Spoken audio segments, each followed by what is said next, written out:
The Battle of Waterloo was won on the playing fields of Eton. Waterloo की लड़ाई eaten के खेल के मैदानों में जीती गई थी। ये कहा था नेपोलियन बोनापार्ट ने, इतिहास के सबसे सफल जनरलों में से एक और एक बहुत ही काबिल शासक और नेता। उसने ऐसा क्यों कहा? ईटन एक ऐसा कॉलेज है जो बहुत ही कम उम्र से तैयार करता है नई पौध को, नए स्टूडेंट्स को, ताकि आगे जाकर वो देश के भावी नेता बन सके। इनका ज्यादातर ध्यान मिलिट्री ट्रेनिंग की ओर भी होता है। बात 19वीं शताब्दी की है। तब भारत ब्रिटिश हुकूमत के अधीन था और एक सब्सिडियरी स्टेट की तरह अपने दिन काट रहा था। तो खैर, उस वक्त कुछ अंग्रेज आला अफसरों के जहन में एक ख्याल आया कि जिस तरह ईटन, कैम्ब्रिज या और भी दीगर यूनिवर्सिटीज एक छोटी उम्र से स्टूडेंट्स को तैयार करती है आगे जाकर अपने लोगों को, अपने वतन को लीड करने के लिए, वैसा ही कुछ भारत में भी होना चाहिए। खैर, इसकी बुनियाद उन्होंने मेयो कॉलेज के तौर पर डाली, लेकिन मेयो कॉलेज से जो उनका ख्वाब था मिलिट्री लीडर्स पैदा करने का, वो बहुत कम हद तक पूरा हो पाया। ये कहानी चलती रही और बात 1922 तक पहुंची। 1922 में प्रिंस ऑफ वेल्स ने जलंधर कैंट में एक पत्थर रखा। ये कोई आम पत्थर नहीं था, ये सही मायनों में एक नींव का पत्थर था। इस नींव के पत्थर ने बुनियाद रखी उस इंस्टीट्यूशन की, उस महान समुदाय की, जो आने वाले वक्त में राष्ट्रीय मिलिट्री स्कूल्स बना। 1922 में जलंधर में पहले नींव के पत्थर रखे जाने से अगले 3 साल यानी 1925 में उस स्कूल के कंप्लीट होने के बाद उसका नाम रखा गया king George fifth royal Indian Military college और 1925 में पहले मिलिट्री स्कूल की स्थापना हुई। इसके 5 साल बाद यानी 1930 में राजस्थान के अजमेर शहर में King George Royal Indian Military college की दूसरी शाखा का उद्घाटन किया गया, यानी कि अब 2 किंग जॉर्ज स्कूल हो चुके थे। वक्त के साथ स्कूल का नाम बदला, King George Royal Indian Military School हुआ।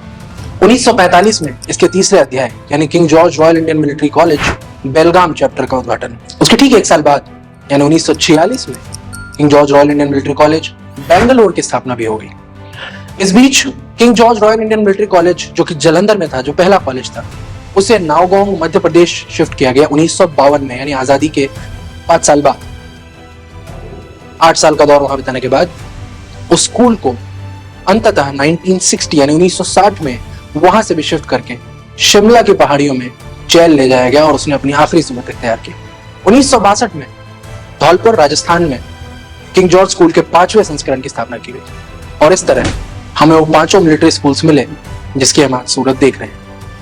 जैसे कि मैंने बताया, इनका सबसे पहले नाम king George fifth royal Indian Military college हुआ, जो बदलकर king George Royal Indian Military school किया गया, जो कि बदलकर किंग जॉर्ज स्कूल कर दिया गया। स्कूल का मोटो था प्ले द गेम। स्कूल का लक्ष्य था डिफेंस में कार्यरत भारतीय जवानों और जेसीओस के वार्ड्स यानी उनके बेटों को एक अच्छी शिक्षा देना, उन्हें आगे जाकर डिफेंस ज्वाइन करने के लिए प्रेरित करना और एक बेहतर जिंदगी की ओर बढ़ने का मौका देना।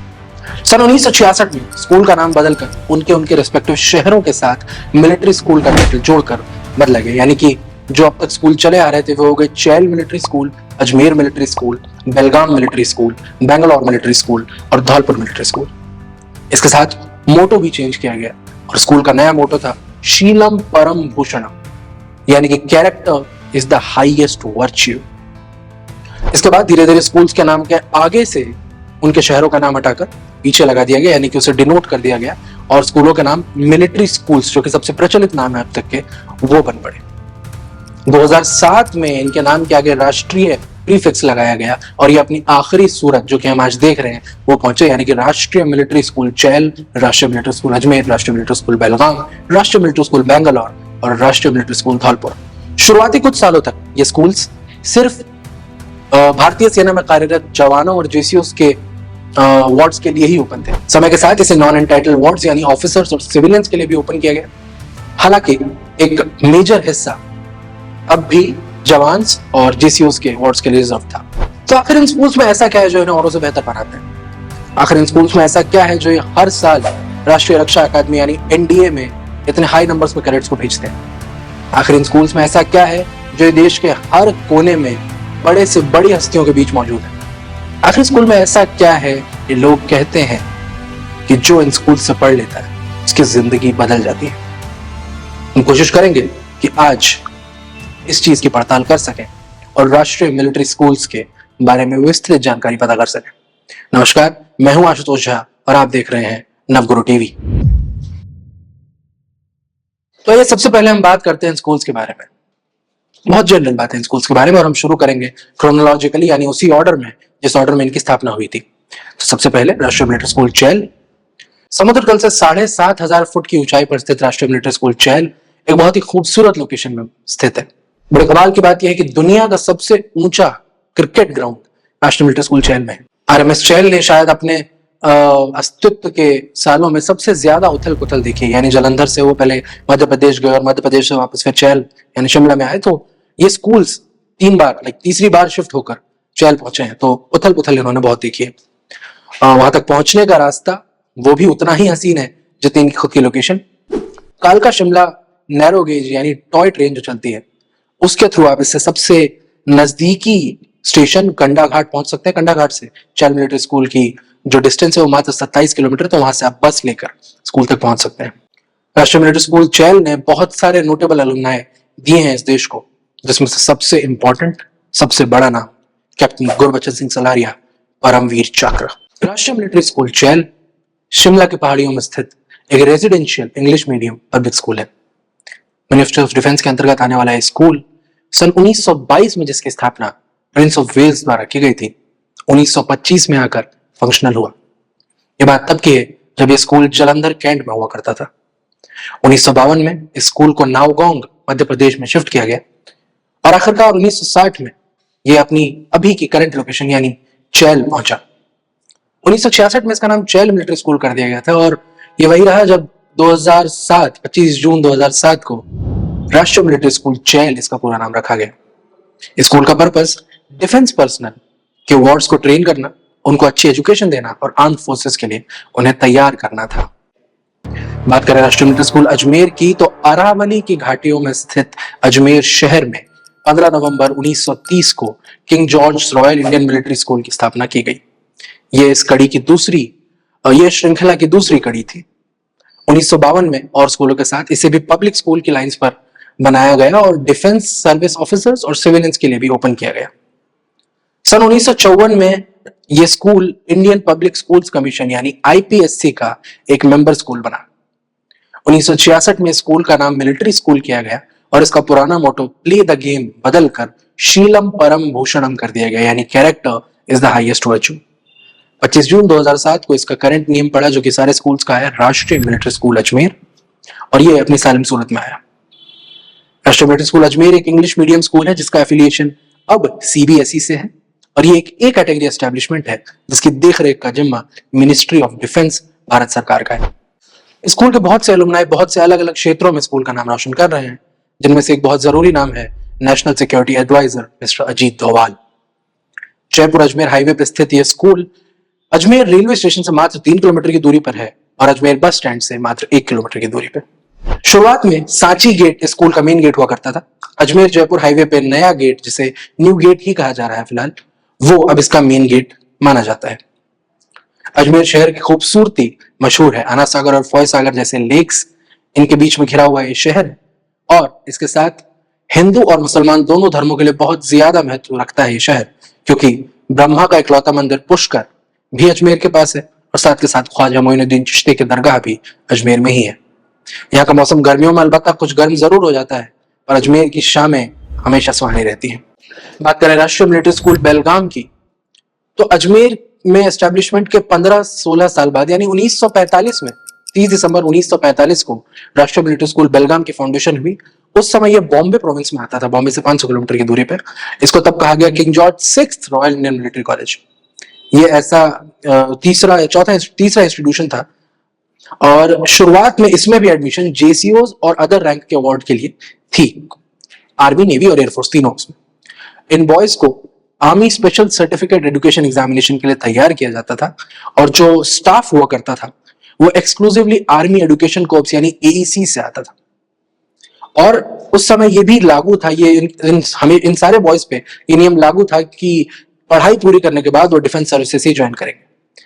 26 जनवरी 1950 को स्कूल का नाम किंग जॉर्ज मिलिट्री कॉलेज कर दिया गया और 1952 में रेजिडेंशियल पब्लिक स्कूल्स की लाइन पे इसे ओपन किया गया जैसे बाकी स्कूल्स को किया गया था और ऑफिसर्स और सिविलियन के वार्ड्स को भी लिया जाने लगा।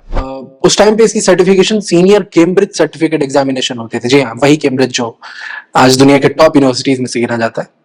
तो इसके शिफ्ट होने के साथ ही ये नियम भी कहीं ना कहीं रद्द कर दिया गया कि जहां वहां से पास आउट होने वाले सभी छात्रों को डिफेंस सर्विसेज ही ज्वाइन करनी है। 1963 में स्कूल का affiliation central board of secondary education यानी सीबीएसई से हुआ और उसके बाद जो उनकी पढ़ाई थी वो भी इस बोर्ड में शिफ्ट हो गई। 1 जनवरी 1966 को स्कूल का पुनर्नामकरण जो है वो बेलगाम मिलिट्री स्कूल से किया गया। 1988 में बेलगाम जो प्रीफिक्स था उसे गिरा दिया गया और स्कूल का नया नाम मिलिट्री स्कूल बेलगाम पड़ा। आखिरकार सन 2007 में स्कूल को अपनी सालिम शक्ल मिली और इसका नाम राष्ट्रीय मिलिट्री स्कूल बेलगाम पड़ा। बेलगाम एक बहुत ही छोटा सा आइडियलिक सा स्मॉल टाउन फील्स देने वाला शहर है जो कि कर्नाटक में है। और बड़े कमाल की बात यह है कि बेंगलोर और मुंबई साउथ के दो बड़े शहर, उन दोनों से लगभग बराबर की दूरी, लगभग 500 किलोमीटर की दूरी पर पड़ता है। महाराष्ट्र और गोवा दोनों के बॉर्डर पर पड़ने वाला बेलगाम अगर रोड से जाए तो हुबली से करीब 100 किलोमीटर की दूरी पर है। बेलगाम आप ट्रेन से भी डायरेक्टली जा सकते हैं। इसके सिंगल लाइन पुणे, मिराज, लौंडा और हुबली से बेलगाम तक जाती है। कर्नाटक के सबसे पुराने शहरों में से एक बेलगाम की खूबसूरती और उसकी नेचुरल ब्यूटी बहुत मशहूर है। साथ के साथ इसकी टोपोग्राफी में, इसके व्यवहार में, इसके मौसम में आप बहुत ही जल्द चेंजेस दे सकते हैं। यानी कि आपको कहीं पे हरे भरे पेड़ मिलेंगे तो कहीं पे ब्लैक सॉइल, कहीं पे सूखे हुए मिट्टियां और कहीं, और उसके साथ ही बहुत ज्यादा बारिश भी बेलगाम में होती है। इन सारी चीजों के साथ ये बहुत सारे तबके के लोगों के लिए, जैसे एंटरप्रेन्योर्स, विजिटर्स, स्टूडेंट्स, हर तरह के लोगों के लिए एक बहुत ही फीजिबल जगह बनती है और इसे नाम मिला है पुअर मैन्स स्विट्जरलैंड। राष्ट्रीय मिलिट्री स्कूल बैंगलोर की अगर हम बात करें तो king George Royal Indian Military college Bangalore के नाम से 1 अगस्त 1946 को इसकी स्थापना हुई थी। इसका एम वही था जो बाकी स्कूल्स का था, डिफेंस पर्सनल के वार्ड्स को अच्छी एजुकेशन प्रोवाइड करना, और ये खास करके साउथ इंडिया के लिए ओपन किया गया था। शुरुआत में मिलिट्री स्कूल बैंगलोर में भी आर्मी स्पेशल एग्जामिनेशन की बाध्यता थी, जो कि हाई स्कूल का इक्विवेलेंट तो था, पर साथ के साथ ये भी कहता था कि आप डिफेंस फोर्सेस को ही ज्वाइन करेंगे। स्कूल में शुरुआत में 3 हाउसेस थे, कूट, जाइव और कॉर्नवालिस।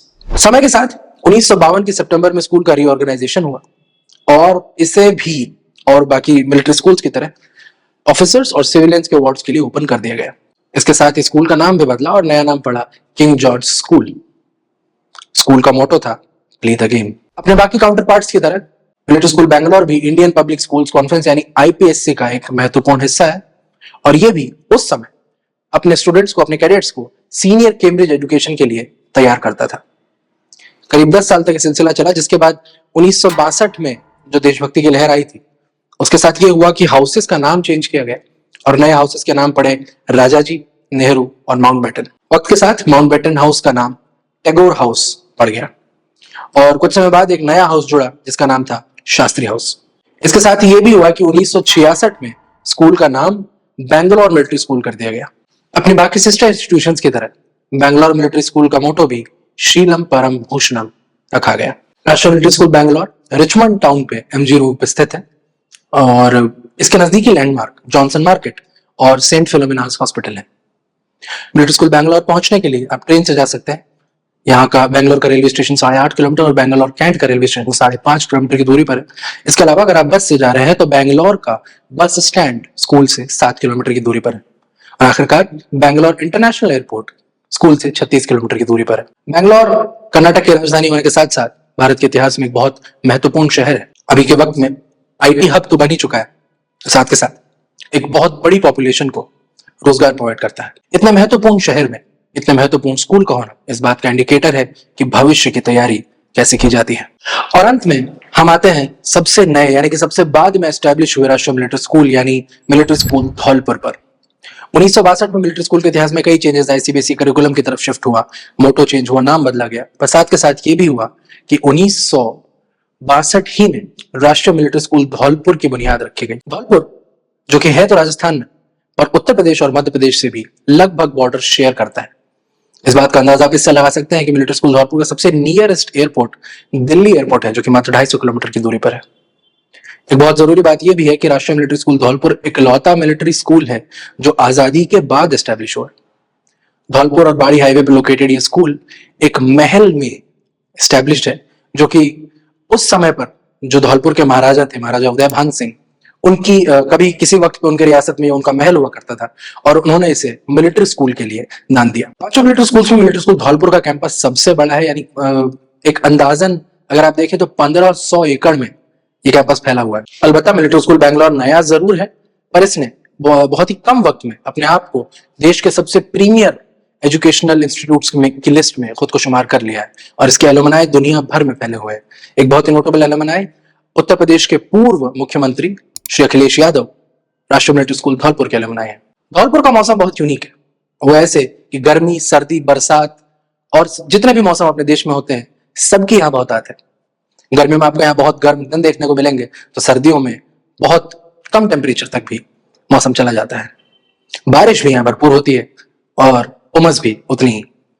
इन सभी फैक्टर्स को मिलाकर धौलपुर का मौसम साल भर बड़ा खुशगवार बना रहता है। तो ये थी कहानी आरएमएस की और उसका इतिहास। इन स्कूल्स का सफर जितना प्रेरणादायी रहा है उतना ही गौरवशाली भी। हम उम्मीद करते हैं कि आपको ये जानकारी पसंद आई होगी और ये वीडियो भी। मिलिट्री स्कूल्स के बारे में और बातें जैसे कैडेट्स का daily routine, sports and games, को करिकुलर एक्टिविटीज, हॉस्टल लाइफ और मेस के बारे में जानकारी हम आप तक पहुंचाते रहेंगे अपनी इस सीरीज में, जिसका नाम है इंट्रोडक्शन टू राष्ट्रीय मिलिट्री स्कूल्स। उसके लिए चैनल को सब्सक्राइब करना ना भूलें और देखते रहें नवगुरु टीवी। जय हिंद।